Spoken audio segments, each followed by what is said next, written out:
이번 학기엔 봄 소풍이나 체험학습을 떠나는 학교가 예년보다 많이 줄었습니다.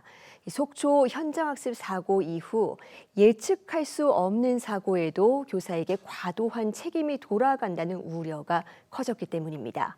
지난 21일부터 교사의 책임을 면제하는 근거를 명시한 학교 안전법이 시행됐지만 학교 현장은 여전히 위축된 분위기인데요. 먼저 영상 보고 오겠습니다.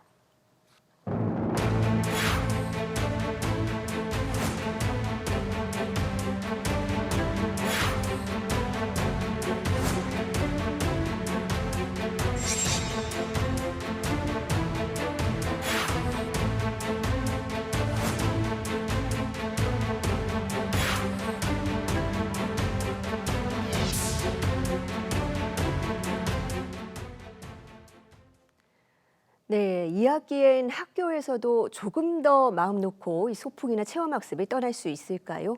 현장의 목소리 직접 들어보겠습니다.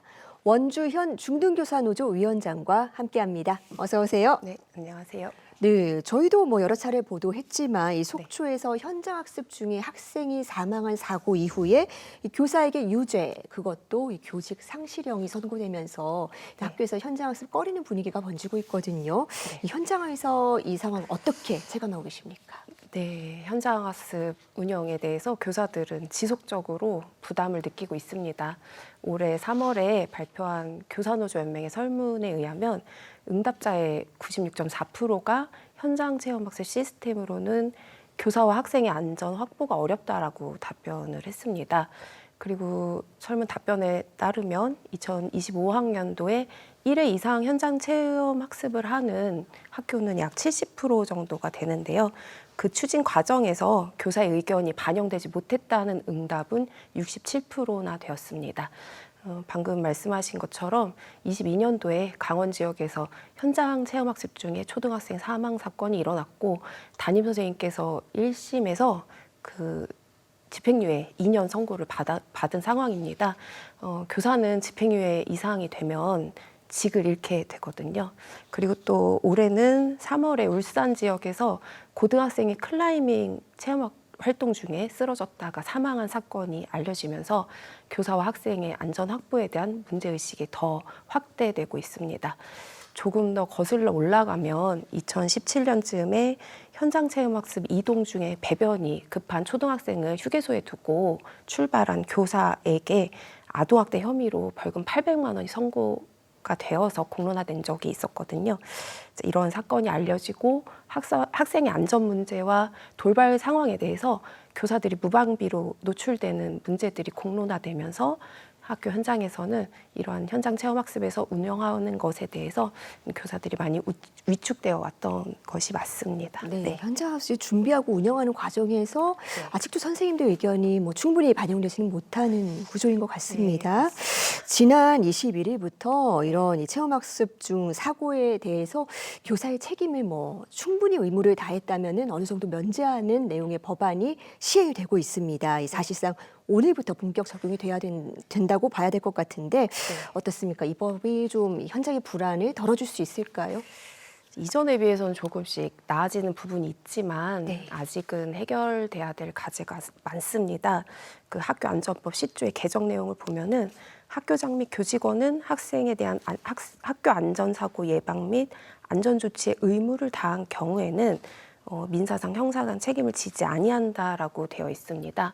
그런데 법령에서 말하는 이 안전 의무의 내용과 업무 범위가 무엇인지 명확하지 않은 부분이 있어서 교사들의 불안은 계속 이어질 수 있다고 봅니다. 그리고 개정된 학교 안전법 및 시행령 등에서도 그 부분이 명확하지 않고 각 시도 조례나 매뉴얼도 마찬가지입니다. 그리고 또한 여전히 해결되지 않고 있는 정서적 아동학대 관련 법령의 모호성 때문에 현장 체험학습 운영 시에 학생 생활지도 장면에서 교사들이 보호받을 수 없는 상황도 현재 교사들의 불안 요소 중에 하나입니다. 네, 문제가 완전히 해결된 건 아니다. 이 교사노조에서 전국 시도교육청 조례를 분석했다고 들었습니다. 이 지역마다 편차가 굉장히 크다고요. 네, 맞습니다. 현재 그 세종이나 충북, 전북, 전남, 경북, 경남 지역은 조례가 마련된 상태고 나머지는 아직 조례 예고 중인 지역들이 많고요. 그리고 울산이나 강원, 경남 등은 별도로 아직 조례를 마련하는 흔적이 보이지 않습니다. 네.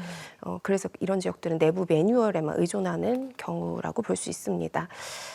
그리고 상위법을 근거로 조례를 마련한 지역도 다소 기계적으로 마련했다는 느낌이 들었습니다. 유, 초, 중 등 학교급이라든가 장애, 비장애에 따른 특수성을 구체적이고 다각도로 고려하지 못한 부분이 아쉽습니다.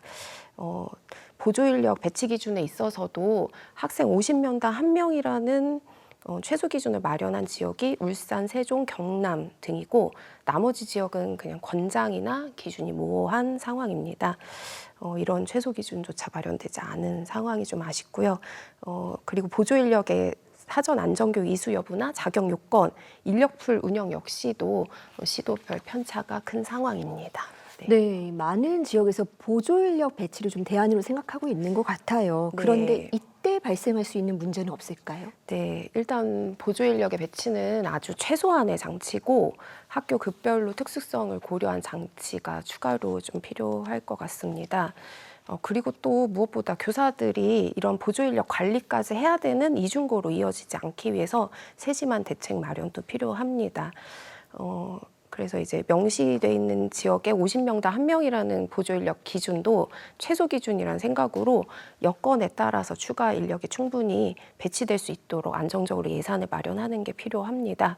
그리고 무엇보다도 보조 인력의 구체적인 역할이나 책임과 관련된 규정이 불분명한 부분이 많습니다. 그래서 안전 확보에 대한 교사의 책임이 여전히 남아 있고 보조 인력의 자격 기준도 역시 모호한데요.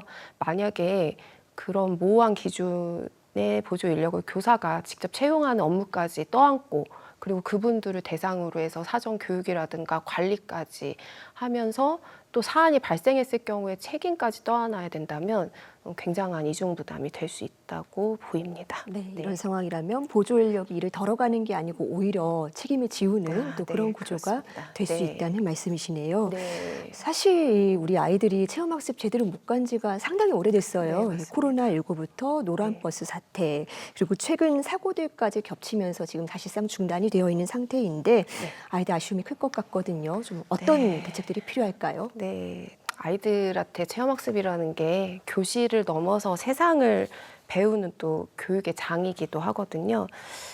그래서 교사들이 현장 체험학습을 좀 더 교육적 본질에 집중할 수 있도록 하는 장치들이 필요할 겁니다. 그러니까 지금의 현장 체험학습은 보조 인력 채용, 그에 따른 행정 절차 진행, 그리고 뭐 인솔비 예산에 대한 품위, 그리고 보조 인력의 성범죄, 아동학대 이력 조회, 그리고 뭐 사전 업무 조율 등의 모든 과정이 현장 교사들의 몫입니다.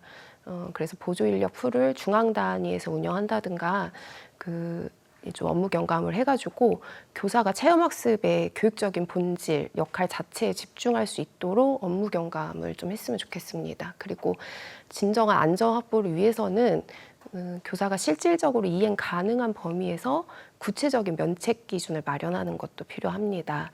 체험학습 안전사고에 대한 책임을 교사 혼자 지지 않도록 보조 인력이라든가 교육청, 보험사 간 역할 분담이 더 명확히 규정되어야 할 것 같습니다. 그리고 전국 단위로 지금 많이 편차가 있는 것이 있는데 통일된 체험학습 안전기준이 조금 더 강화되어야 합니다. 현재처럼 시도별 조례, 지침이 다른 구조에서는 그 학교나 교사들이 모두 혼란을 겪을 수밖에 없습니다. 네. 네, 법은 바뀌었지만 뭐 예전처럼 체험학습이 완전히 뭐 복원되기까지는 시간이 조금 더 필요해 네. 보이는데요. 네, 학교에서 맞습니다. 안심하고 떠날 수 있도록 네. 대책 마련, 정말 실질적인 지원 뒤따라야겠습니다. 네. 오늘 말씀 잘 들었습니다. 감사합니다. 네, 감사합니다.